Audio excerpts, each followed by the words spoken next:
Hello, my name is Michelle Bowes, and today I will show you how to help your students set up a BrainPop ELL account. Help your student navigate to ell.brainpop.com/login/ and then have them click on Enter Code at the top.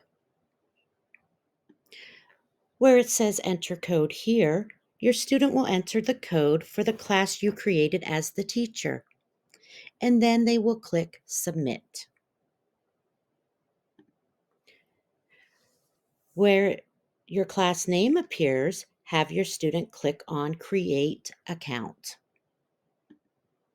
Assist your student in setting up their account by selecting a username and a password.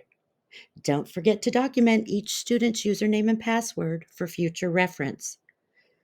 Then have them click on Create Account. If the previous steps were completed, the student will see, "Congratulations, you successfully set up your BrainPop account."